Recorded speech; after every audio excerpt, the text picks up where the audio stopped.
Olá, pessoal, boa noite. Eu estou aqui com o Caio Mirabelli e hoje nós vamos falar de espiritualidade e sexualidade, um assunto, inclusive, muito pedido por você, que é nosso internauta. Eu quero agradecer os nossos acessos. Nós estamos com mais ou menos 6 milhões de views na nossa página. Agradeço a você que nos acompanha, você que curte o Caio, que está sempre comigo aqui às terças e quintas-feiras, segundas e quintas-feiras, e terça-feira lá no Enigmas, né? Então, hoje o assunto vai ser esse, um assunto que foi muito pedido e Caio Mirabelli aqui no ar. Tudo bem, Caio? Como está você? Tudo bem, Cris? Estou bem. Boa noite aos telespectadores. Quem me conhece, meu nome é Caio Mirabelli, eu sou advogado, técnico de enfermagem, professor de consciologia, palestrante, blogueiro, escritor e colunista. E, mais uma vez, estou aqui para responder qualquer tipo de dúvida. Ótimo, Caio. E hoje tem bastante dúvida aí, hein? Bom, eu vou começar te fazendo as perguntas. Ó, pessoal, eu agradeço vocês que enviaram as perguntas. Logo que eu coloquei o tema, foi muitas perguntas, eu não consegui pegar todas as perguntas, tá? Mas foram muitas essas perguntas enviadas para o Caio, que ele é escritor, conscienciólogo, é cientista político também, conhece muito e está compartilhando aí conosco esses conhecimentos. Bom, Caio, a primeira pergunta vai para você. É da Lisângela. Explica o que é a energia sexual. Energia é uma força invisível que movimenta a matéria. Existem dois tipos de energia no universo: a energia imanente, que é produzida pela natureza, e a energia consciencial, que é produzida, mobilizada e exteriorizada pelas consciências, pelos indivíduos. A energia sexual é uma energia consciencial qualificada. Ela tem pensamentos, ideias, sentimentos sexuais dentro dela. Então, para se assimilar melhor sobre o que é energia, imagine um círculo. Isso aqui é uma energia. Dentro desse círculo tem sentimentos, ideias, pensamentos. Então, é uma energia consciencial. Energia com informações dentro. Quem produz essa energia é a consciência, o indivíduo. Então, a energia sexual nada mais é do que uma energia com pensamentos, ideias e sentimentos sexuais. Ok, Caio. Bom, como funciona, né? O desejo sexual. Como que funciona esse desejo sexual, falando de espiritualidade? Essa Para atração que a gente. responder essa excelente pergunta, eu tenho que fazer só um resumo de como funciona a questão energética. Nós temos a consciência. A consciência, a consciência intrafísica, que somos nós, seres humanos vivos, possui 4 corpos: mental soma, corpo mental; psicossoma, corpo emocional; energossoma, corpo energético; soma, corpo físico. O energossoma, com o corpo energético, ele possui um conjunto de chakras, que nós chamamos holochakra. Cada chakra tem uma informação específica, uma função específica. Então, nós temos o coronochakra, que fica acima da cabeça; o frontochakra, que é o meio do olho, que é o terceiro olho no misticismo. O frontochakra situa-se no meio da testa. Você tem o laringochakra da garganta, comunicação; cardiochakra do coração, localizado no coração, que é do amor. Você tem o plexo solar, que é um chakra que fica a 4 dedos acima do umbigo. O umbilicochakra, que é o chakra que fica 4 dedos abaixo do umbigo. Você tem o sexochakra, que fica no órgão genital, e o plantochakra, que fica na palma dos pés. Então, falei aqui dos principais. Nós temos 65 mil chakras, só situei aqui os principais que interessam para o vídeo de hoje. O umbilicochakra, que é o chakra que fica localizado 4 dedos abaixo do umbigo, junto com o sexochakra, que fica na genitália do homem e da mulher, eles trabalham juntos para o aprimoramento e desenvolvimento do sistema digestivo e também para o aprimoramento e desenvolvimento da sexualidade. Então, quando um homem ou uma mulher tem um desejo sexual, nada mais é do que o umbilicochakra mais o sexochakra funcionando naquele exato momento. E como é que ocorre o processo? A consciência pensa no sexo, ativa o frontochakra, fica o chakra no meio da testa, terceiro olho. E como ele que comanda todos os outros chakras, ele manda a ordem dos pensamentos e sentimentos sexuais para o umbilical chakra, que manda para o sexo chakra. Aí acontece de tudo: a ereção, o desejo sexual, a esterilização de líquidos promovidos pelo prazer sexual, a ejaculação no homem, já na mulher, já é a pequenos resíduos líquidos que ela esteriliza. Então, assim funciona o desejo sexual. Ok. Como funciona a atração de uma pessoa para outra? Porque é engraçado essa pergunta, Caio, porque assim, é engraçado que a gente, como ser humano, a gente não sente atração por qualquer pessoa, né? E a Elizabeth Fernandes me fez essa pergunta, achei até bastante interessante. Qual o motivo espiritual que nos atrai em uma outra consciência? Explica aí, Caio. É uma pergunta muito complexa, mas não é tão impossível de responder. Então, você tem inúmeros casos, cada pessoa uma pessoa. Então, você tem. Deixa eu citar exemplos aqui. Vamos começar pelas mulheres. Você tem a mulher que sente atração pela inteligência do homem. Você tem a mulher que sente atração pelas qualidades do homem, que sente atração pelos defeitos do homem. Tem mulher que adora o homem defeituoso. Tem mulheres que sentem atração pelas potencialidades do homem. Nossa, ele é especialista em física, a mulher já se atrai. Nossa, ele é especialista em vôlei, a mulher já se atrai. Ele é especialista em judô, ele é especialista em história. Então, cada caso é um caso. E também tem influência cultural. Tem influência cultural. Mulheres que foram doutrinadas desde pequeno pelas suas famílias a gostarem de um tipo físico específico de homens. Um tipo de classe social específica de homens.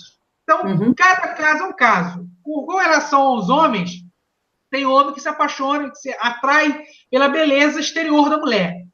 Tem homem que se apaixona pelos defeitos da mulher. Tem homem que se apaixona pelas qualidades da mulher. Tem homem que se apaixona pelas potencialidades da mulher. E tem influência também cultural. Se apaixona por um tipo de biofísico específico de mulher ou um tipo de classe social de mulher específico. Agora, tudo isso é energia. Tudo isso é energia. O que comunica uma consciência a outra é energia.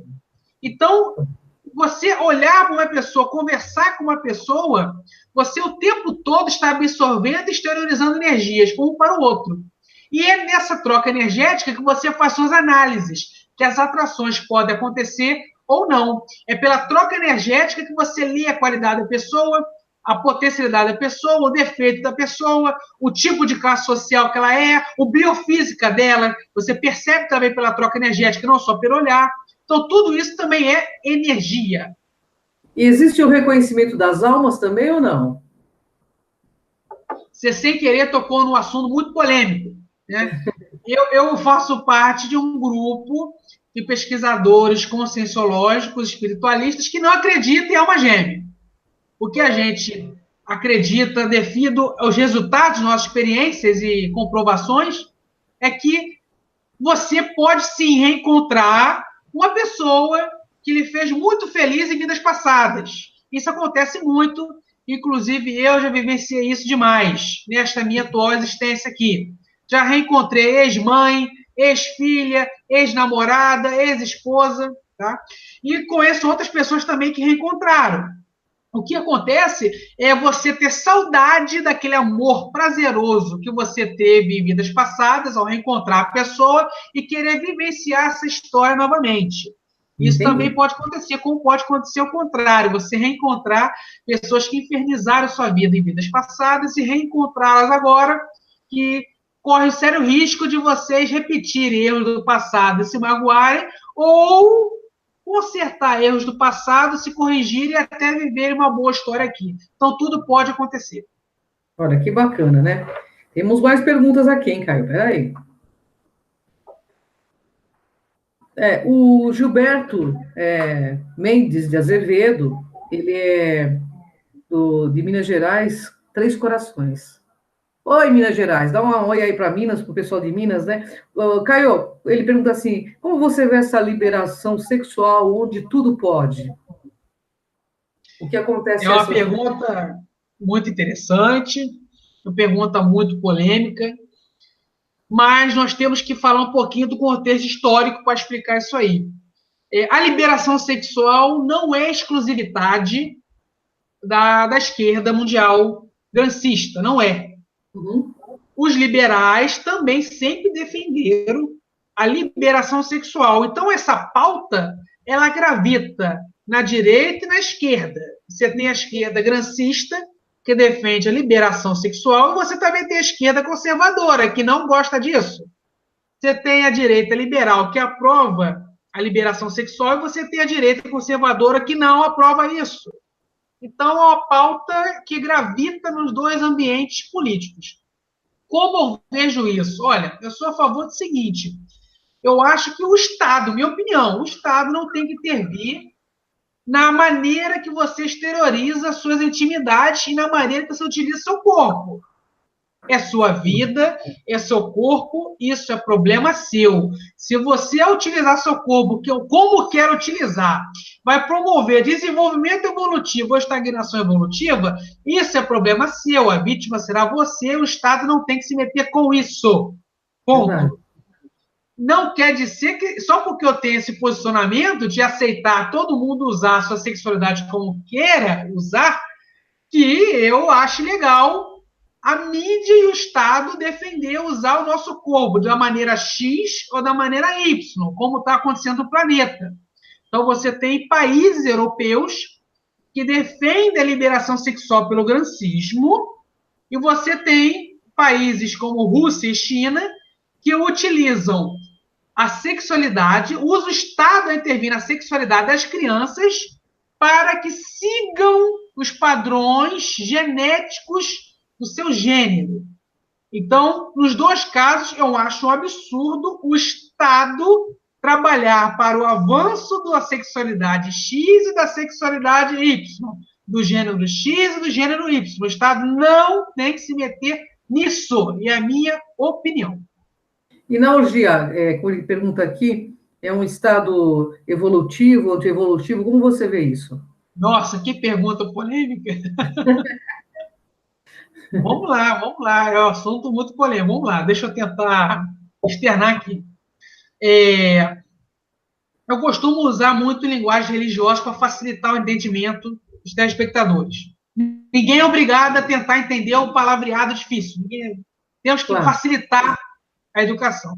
Então, vou usar aqui palavreados religiosos. O pecado, na minha opinião, nas minhas vivências, experiências evolutivas energéticas, não está em você ter um parceiro, dois ou mil ou nenhum.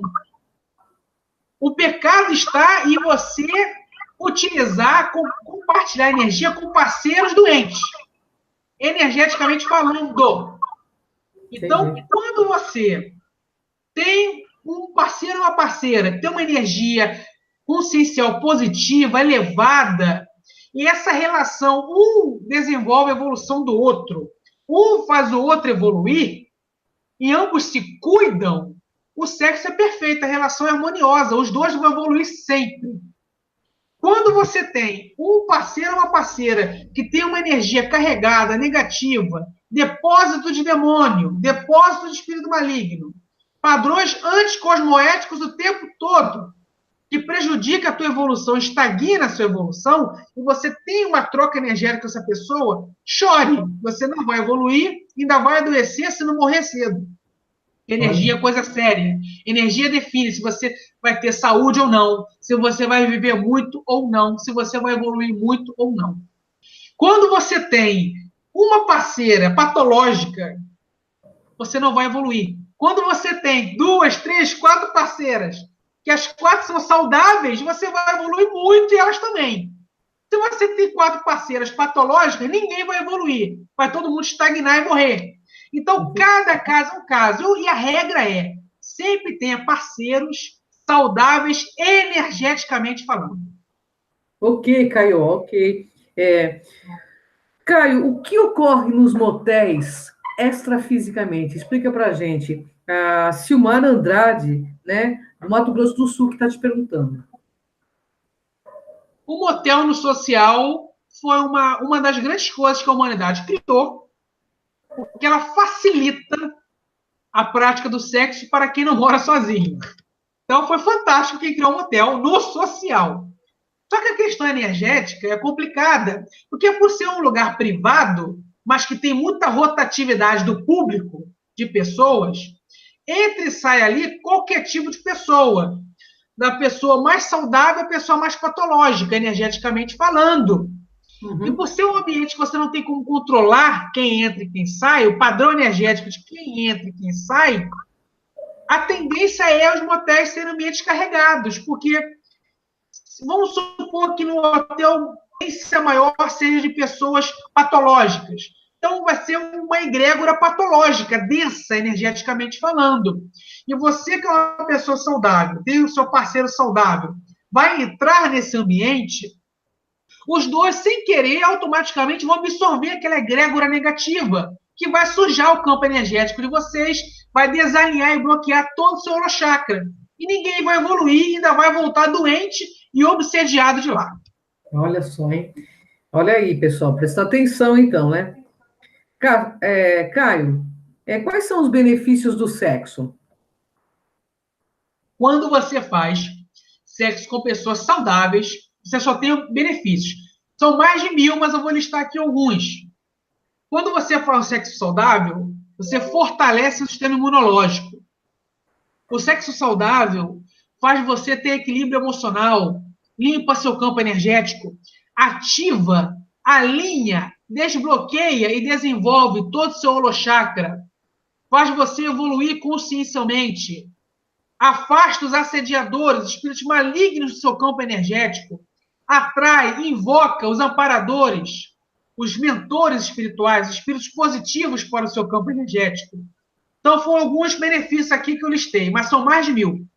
E quais os malefícios, Caio? Quando você faz sexo com pessoas energeticamente patológicas, doentes, é o inverso.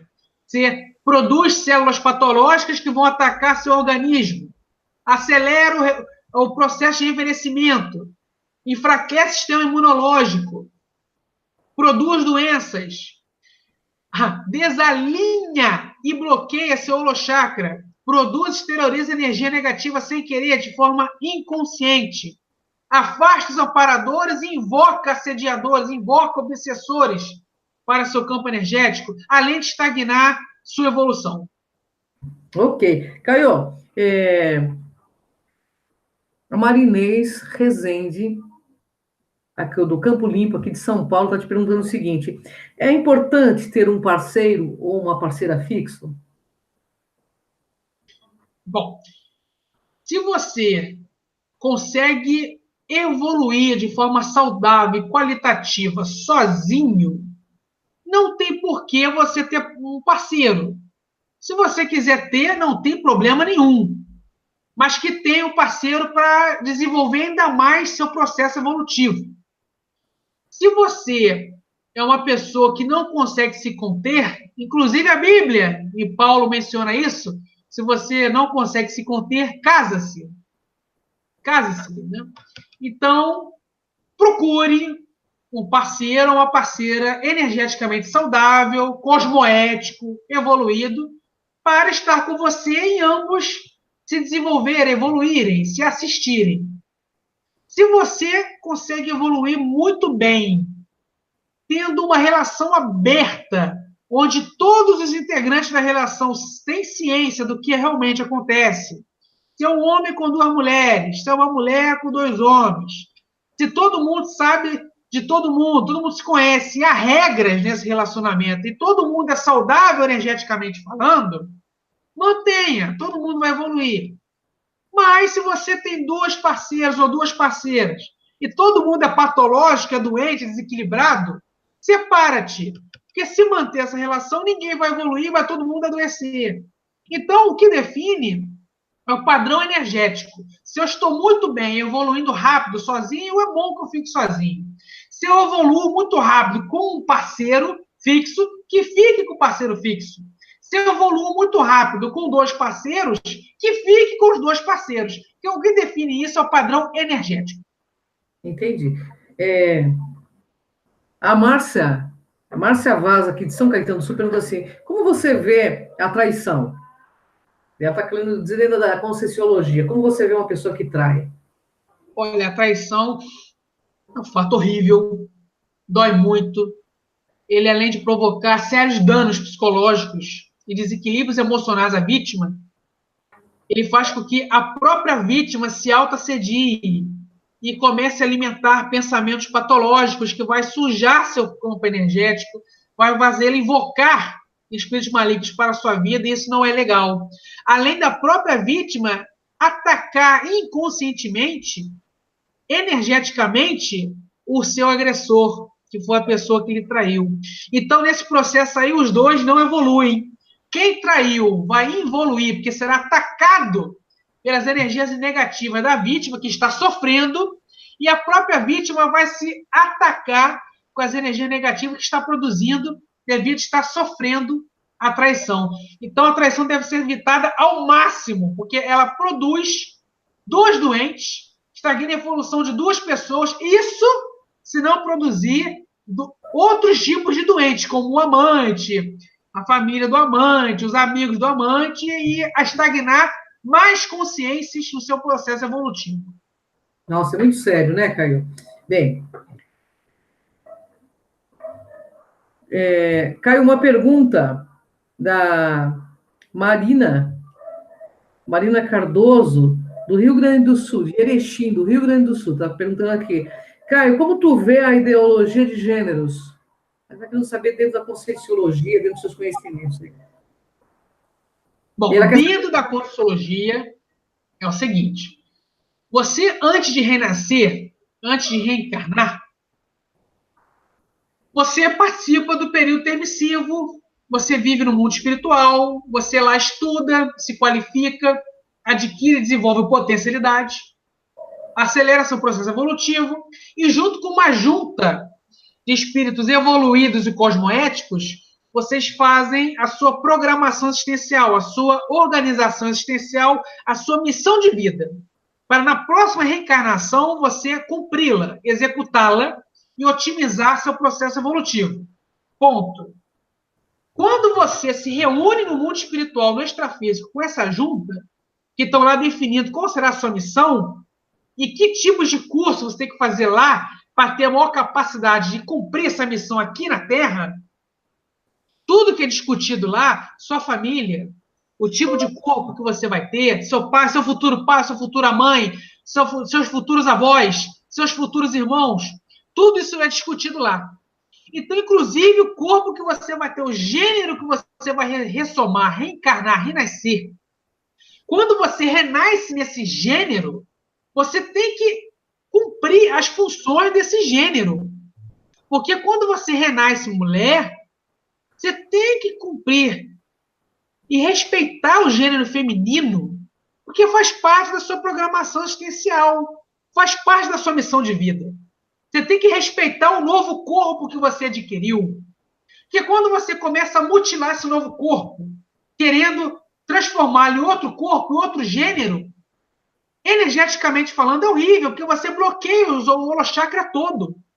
Você produz, exterioriza energia negativa o tempo todo. Você estagna a sua evolução, você invoca espírito maligno sem querer para a sua vida. Além de estar atrapalhando a execução da sua missão neste mundo. Se você renasceu mulher, tem que aprender a ser mulher e gostar de mulher. Se você renasceu um homem, tem que aprender a ser homem, a gostar de ser homem, a exteriorizar a biologia do homem. Então, é muito perigoso a ideologia de gênero no campo energético, no campo espiritual. Entendi. Porque ser homem, ser mulher faz parte da sua programação existencial. Mesmo que esse homem e essa mulher gostem do mesmo sexo? Aí você botou mais polêmica ainda. Eu prometo para a Cris e para os telespectadores que nós faremos um vídeo só para falar de homoafetividade e heteroafetividade. Okay. Mas como o programa hoje é a introdução da sexologia, a gente tem que deixar um pouquinho esse assunto de lado, mas eu vou tentar pincelar a sua pergunta. O corpo biológico do homem, ele tem uma função específica. e o corpo biológico da mulher tem uma outra função específica. Se você tiver uma relação que consiga danificar essas funções de uma maneira ou de outra, é altamente antievolutivo, porque você estagna as energias da pessoa.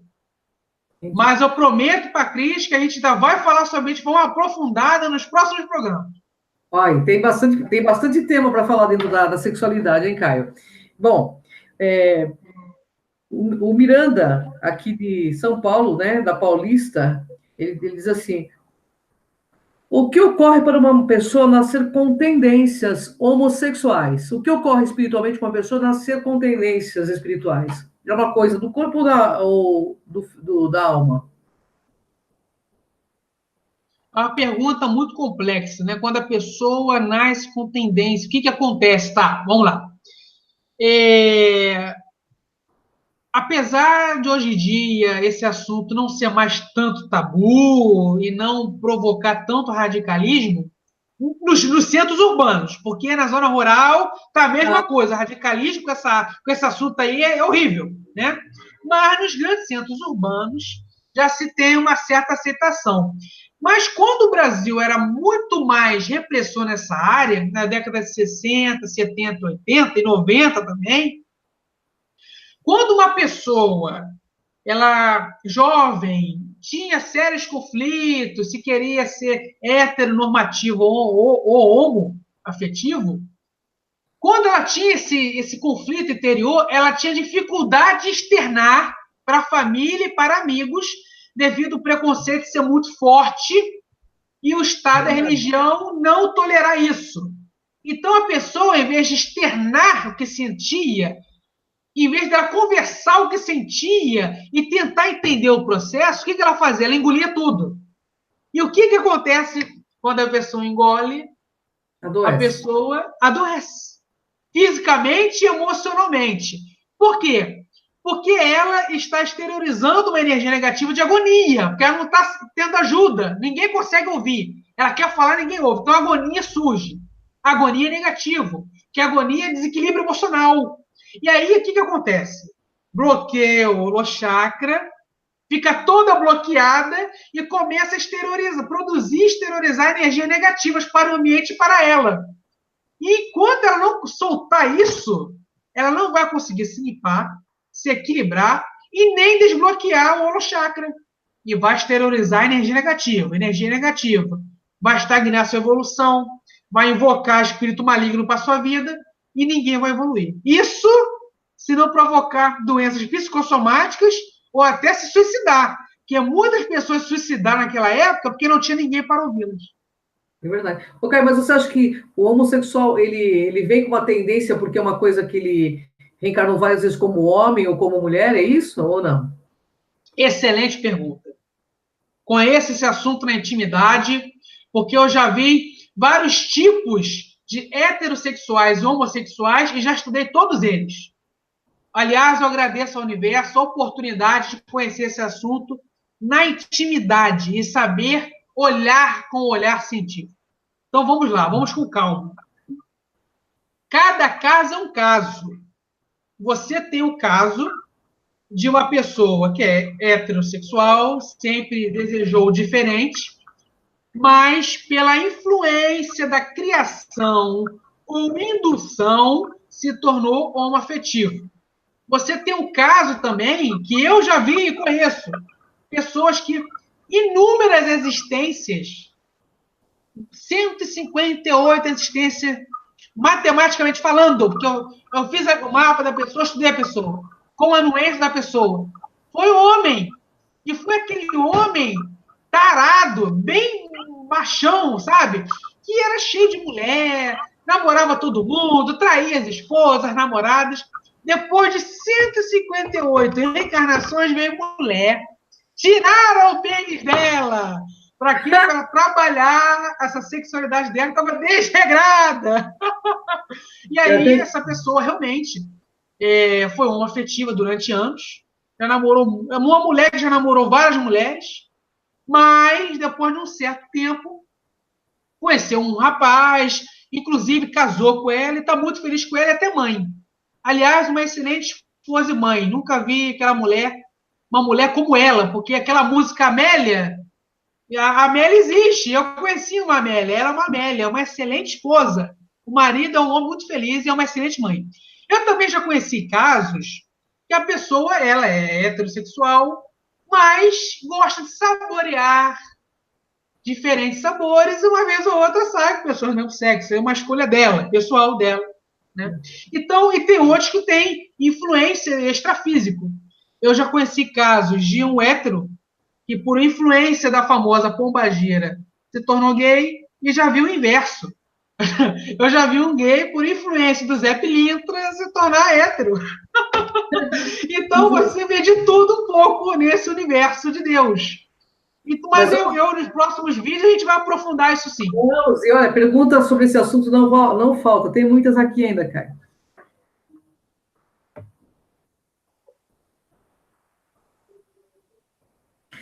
Caio, o Gilberto Correia, né? Gilberto Correia aqui, do Rio Grande do Sul também.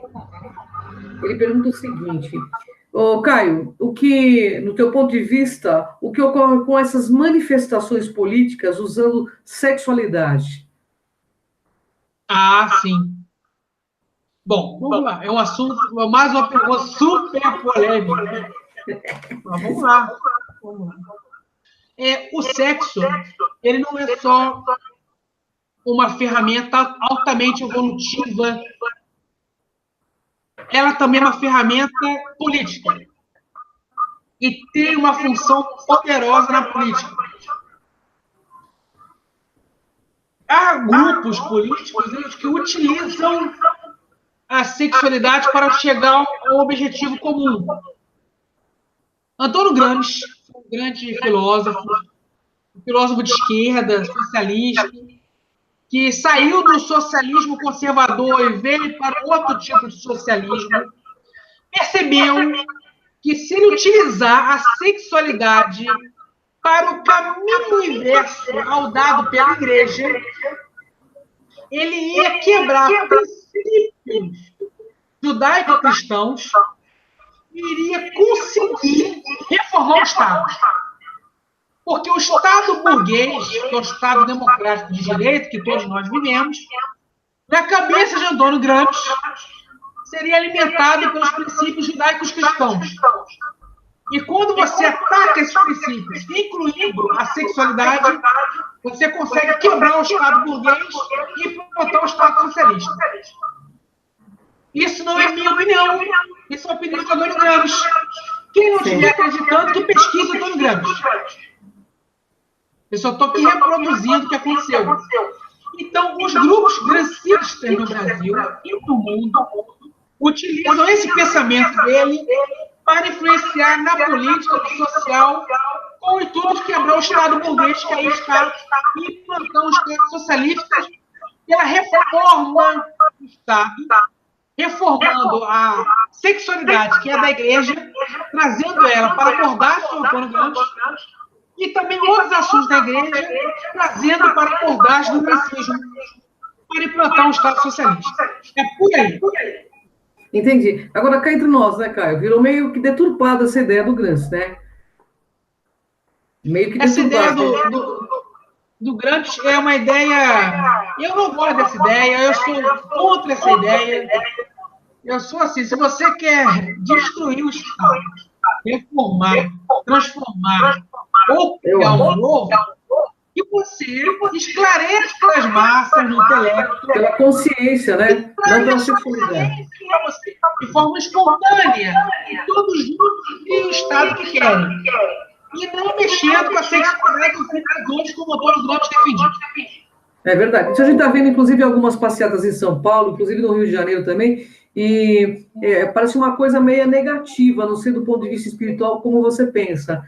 Eles usando isso de uma forma meio negativa, como as mulheres nuas, enfiando o crucifixo no ânus, fazendo cocô, defecando em frente às igrejas.